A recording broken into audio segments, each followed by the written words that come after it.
We definitely live within a potentially dangerous earthquake zone. Now, no one knows for sure when an earthquake will occur or how strong one will be. One thing we do know is earthquakes are survivable, especially if you're prepared. Hi, my name is Nick Gragnani. I'm a natural disaster specialist with the St. Louis County Office of Emergency Management.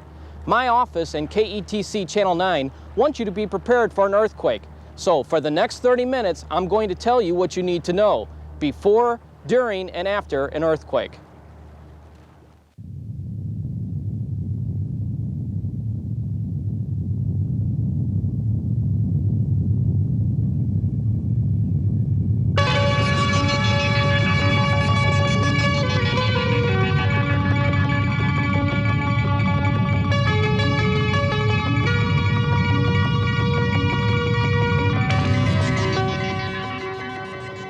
Probably everyone's worst fear is an earthquake hits, the arch falls over, and all of St. Louis is reduced to rubble. Well, that would make a great Hollywood script, but it's just not going to happen here. Now let's take a quick time out for a little history, geography, and seismology. St. Louis sits about 150 miles upriver from New Madrid, Missouri, and the infamous fault that's named for the town. Within the New Madrid seismic zone are a few other faults, some of them even closer to St. Louis. But our worst earthquake fears probably come from the stories we've heard about the massive quakes unleashed by the New Madrid fault back in 1811 and 1812. During a 3-month period, there was a non-stop series of quakes. 3 of them registered above 8.4 on the Richter scale. Those 3 quakes were the largest in North American history. Luckily, only a few thousand people lived in the area back then. They told stories about the Mississippi running backwards, riverbanks collapsing, and houses falling apart. As you can imagine, by the time it was all over, New Madrid was no vacation spot. In fact, the original town was swallowed up by the Mississippi River. Realistically, the chances of us getting hit by earthquakes that large again are rather small. What is more likely is a moderate earthquake of a 6-point range. Now that's not going to topple the city. Damage would be spotty, much like it was in San Francisco in 1989. Being caught inside one of these tall skyscrapers during an earthquake may not be your idea of a good time. Actually, they should stand up quite well, even here in the Midwest. You see, they're built to withstand strong tornadic winds, and their foundations are built down to bedrock. Now, during an earthquake, the glass and masonry may fall off the building, but the structures themselves should survive. Some of you may live in one of St. Louis's older brick homes and apartment buildings, and you're probably wondering what's going to happen. Well, chances are the bricks will fall off and chimneys topple over, but the structure itself probably won't collapse. If you're a mobile homeowner, I have some good news for you. Mobile homes should do quite well in an earthquake. They're made to be moved around. Now, just make sure they're tied down, or if you have a double wide, make sure the connections are reinforced. And wood frame homes should also do quite well in an earthquake, but they can twist and slide off their foundations. This depends on the strength of the quake, the duration, and the type of soil your house sits on. Now, you can bolt your house down to the foundation, but this gets involved and can be quite expensive.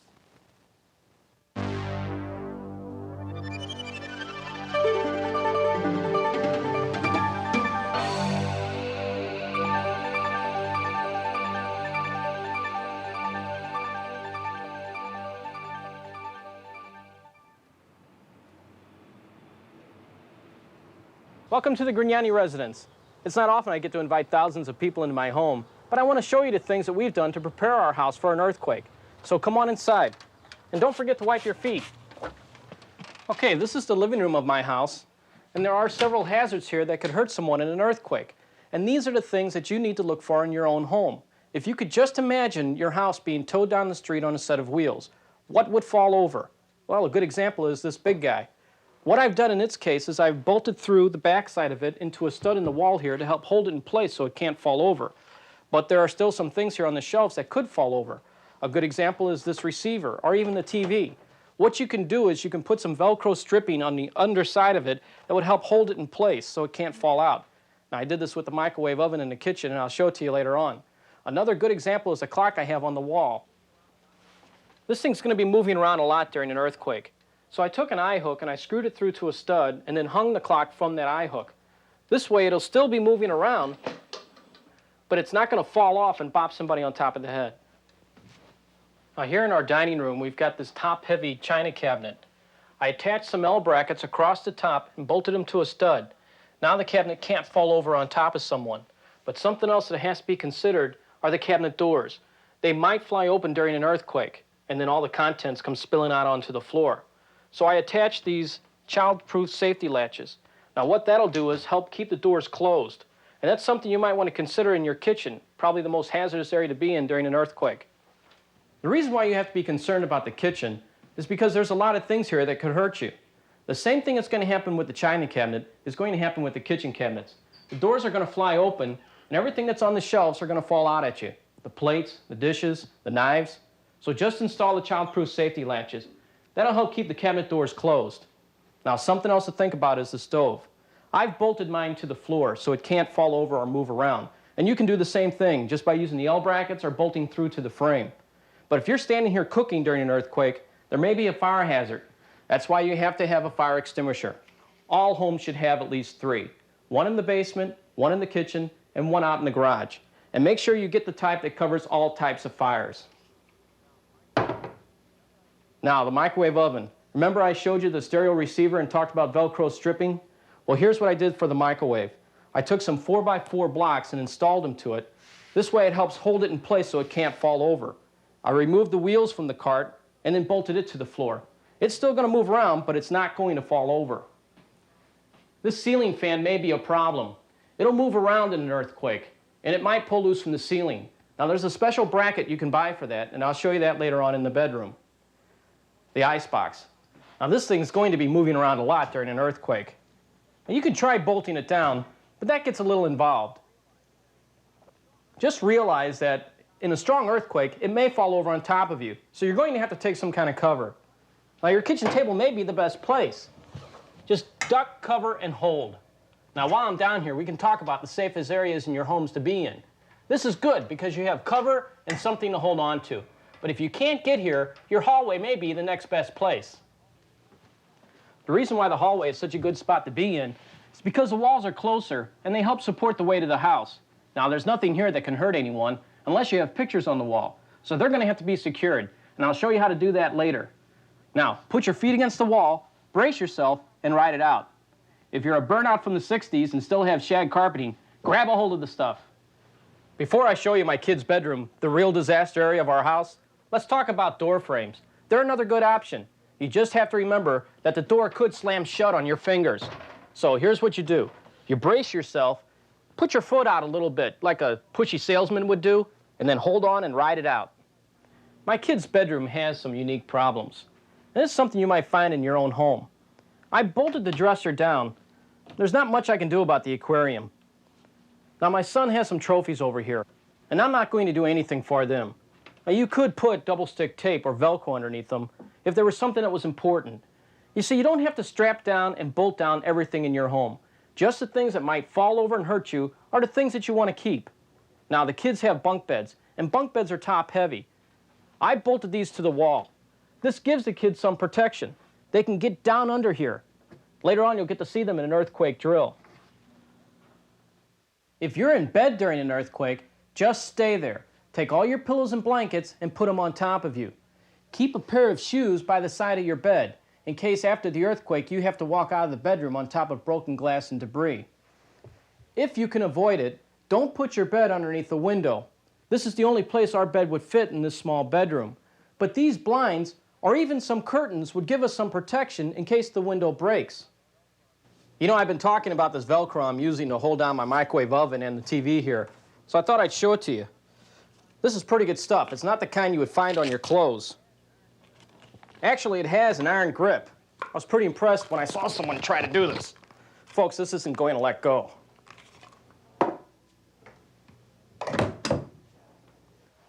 Most of you have dresser mirrors like we do. And what I did for ours is I took double-stick tape and I put it on the back of it and stuck it to the wall. Now, double-stick tape is also a good way of keeping your pictures from falling off the wall. Or you can use the eye hook like I did on our clock in the living room. Or you can even just bolt through the frame like they do in restaurants to keep people from stealing the pictures. Now, earlier I showed you the ceiling fan in the kitchen. Well, I have another one here in the bedroom. Now, it's on a longer pipe, so it's going to be moving around a lot in an earthquake. The concern here is the junction box may pull out of the ceiling. So I bought a special bracket that goes between the joists.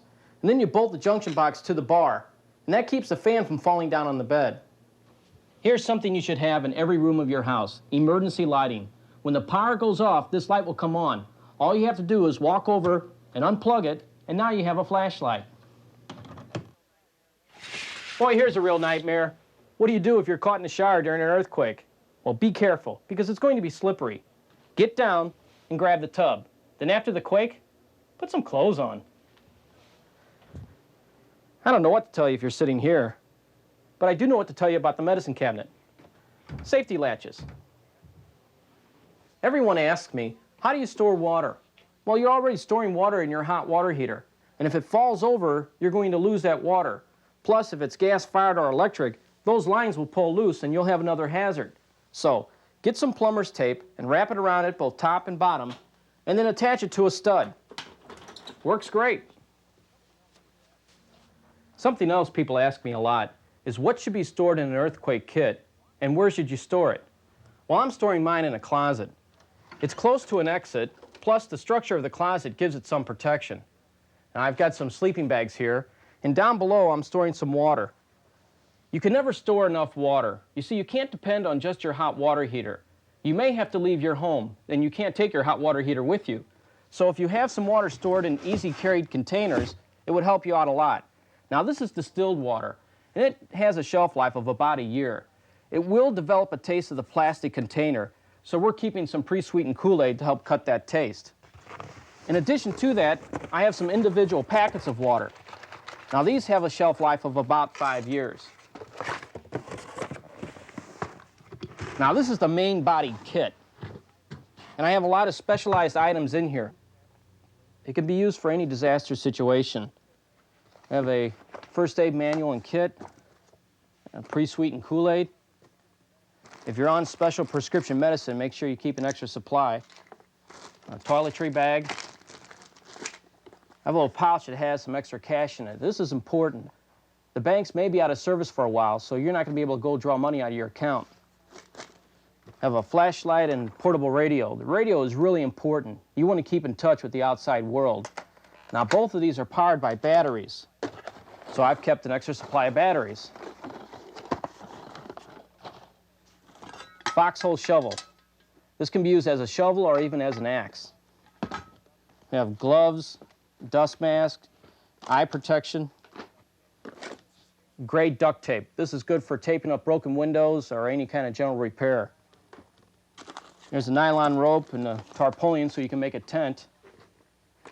A pry bar in case you have to force open a door. There's a wrench you're going to need to turn off your gas.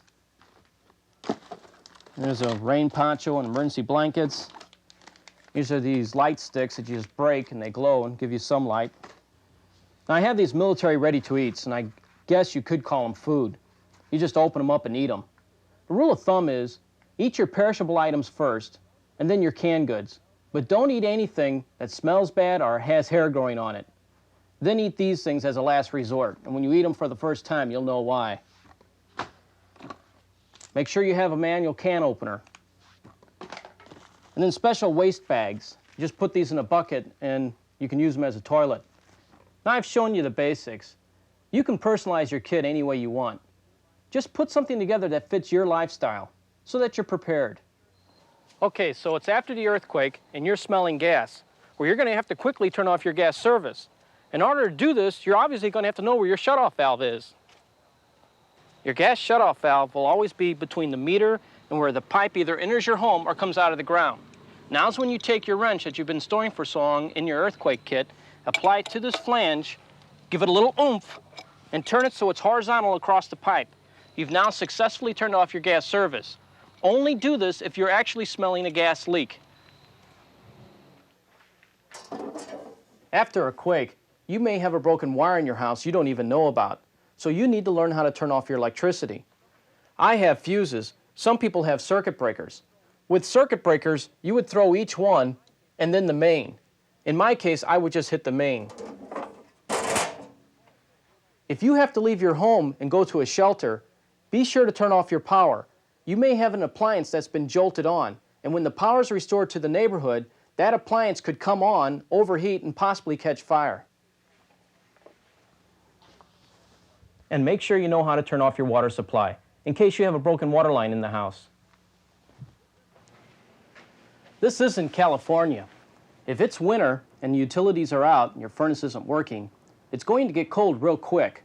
A fireplace or a wood-burning stove could be an alternate heating source and a good place to cook some meals. Just make sure you're using the right type of materials. Do not burn any treated wood, painted wood, or charcoal. Check your flue, and then go outside and check your chimney. These are one of the first things that can fall over even during a minor earthquake. They can be reinforced or replaced by sheet metal chimneys, but that can get expensive. Now, if you don't have a fireplace or your chimney is damaged, you do have an alternate cooking source. Your trusty barbecue grill. Now, don't take this inside. It's a potential fire hazard. And if it doesn't burn your house down, you could suffocate from the carbon monoxide fumes. Some of you are lucky enough to have a barbecue and a swimming pool in your backyard. Obviously, I don't. But if you do have a swimming pool, don't drink the water. It's contaminated with salts and impurities from the air. You can use it for bathing or washing out your clothes, but if you try to drink too much of it, it could damage your kidneys. If after an earthquake, you realize that you have to leave your home and go to a shelter, you're going to have to be concerned about your pets because they're not going to be allowed in the shelter. You can leave them at home in a secure environment with enough food and water that'll last them for a couple of days.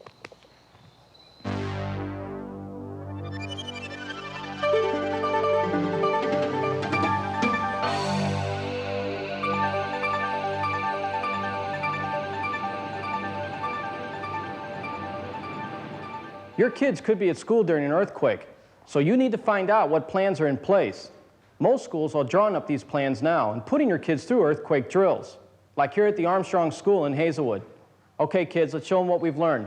Duck, cover, hold.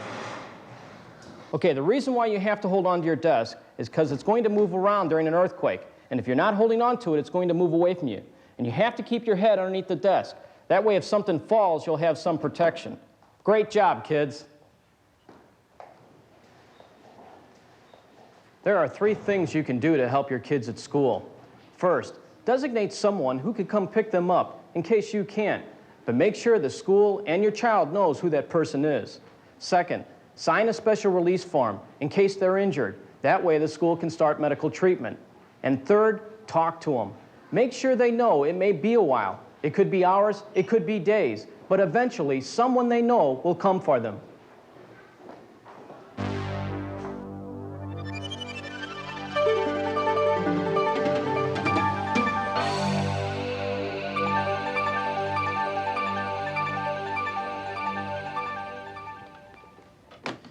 If the kids are at school, then you're probably at the office, and I bet those kids have had more earthquake drills than you have. You need to look around and locate the things that could hurt you. Many of them may be the same hazards you have in your home. For instance, the computer, the picture, the windows, this drop ceiling, even the lights could all come down on top of you. So what protection do you have? Well, if you've been paying any attention at all, you should know by now. Just get underneath something. A desk, a table, a chair, anything that'll protect you. Now, you may have to make your office your home for a while, so you're going to need something to help you get by. A mini earthquake kit.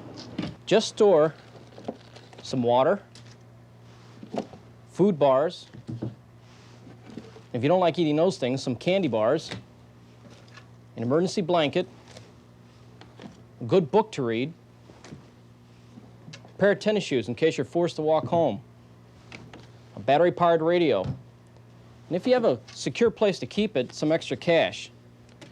Now, if you really want to be prepared, check to see if your business has an emergency plan, and be very familiar with it. Look, I know everyone doesn't work in an office. Some of you work around hazardous materials and heavy equipment. Well, if I were you, I'd go in and see the boss and see that he has a disaster plan. Make sure you know your role in that plan, and make sure he does at least 2 disaster drills a year.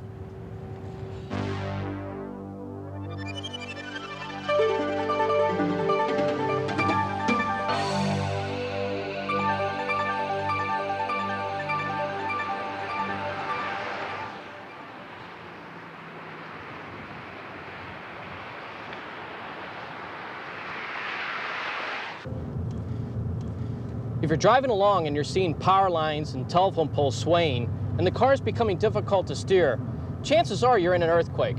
So here's what you do. Slow the car down, move off the road to a clear area, set your parking brake. Now be careful, the car is going to be jumping around a little bit. Then get down on the floor and hold on to the seats.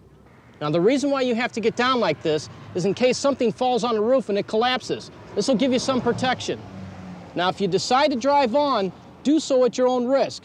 But be aware, the road may be damaged, there could be debris on the road, or the bridges will be out. And if so, you're probably going to have to go on foot. And that's why you need a survival kit for your car. Now this is just a scaled down version of the one I have in my home.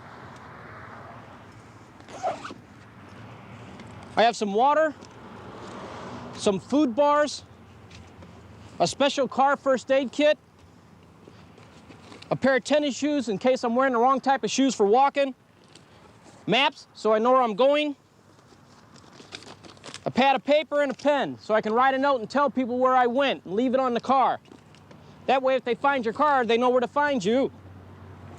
Now you can just take all this stuff and pack it up. You can put it in a backpack or in a carry-all bag like I have. Just grab it and go.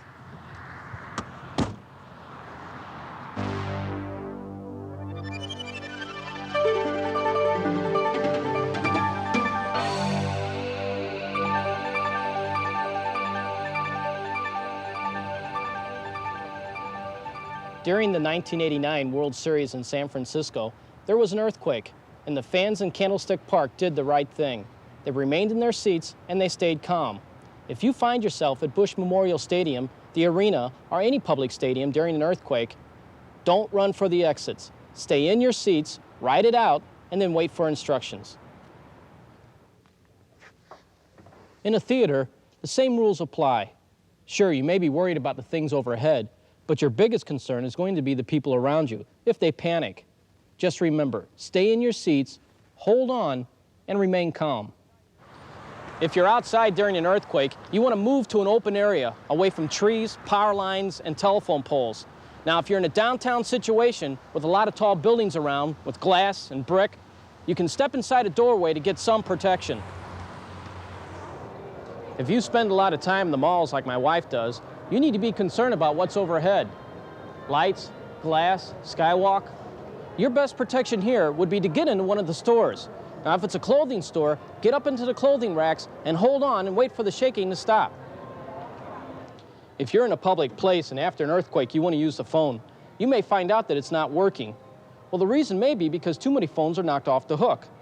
If you see one, put it back on. Now, even if it is working, don't use it unless it's an absolute emergency. You'll only be tying up the lines.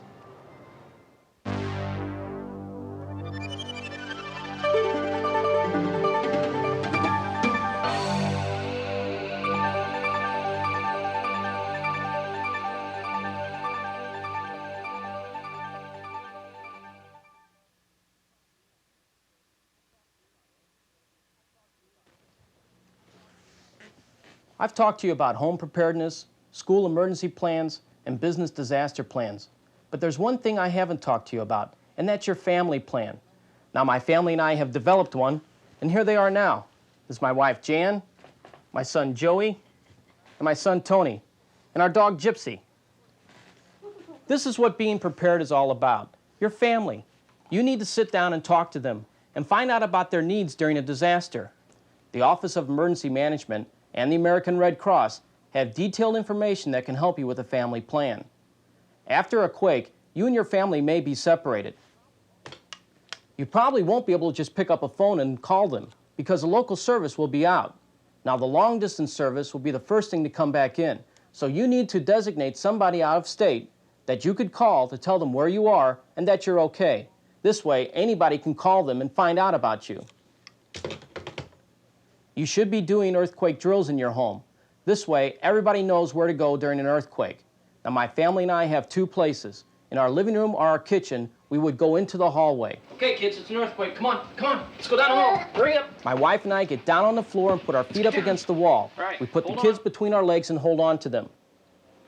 The kids know that if they're in their beds, the guy who's up on top takes his pillow and throws it down to the lower bed, and then the both of them get underneath the top bunk, and they ride out the quake.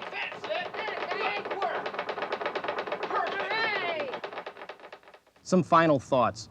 Talk to your kids. They may be scared. Let them know that you're scared too. But you're doing something about it.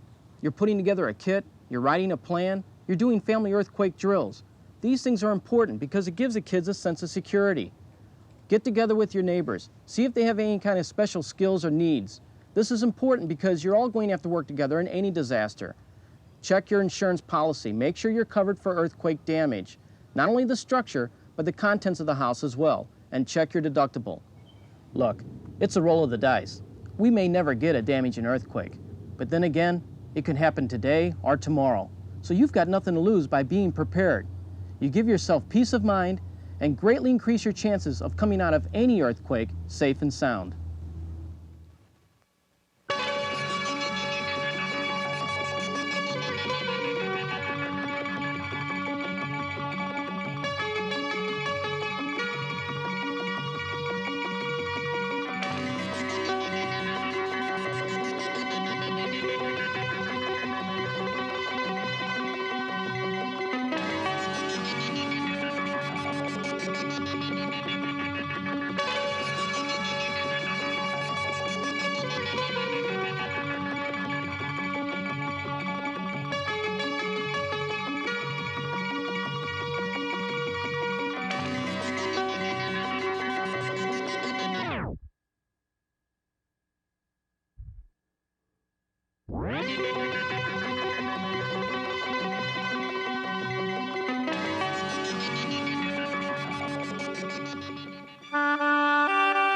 The best way to be safe at home is to be prepared.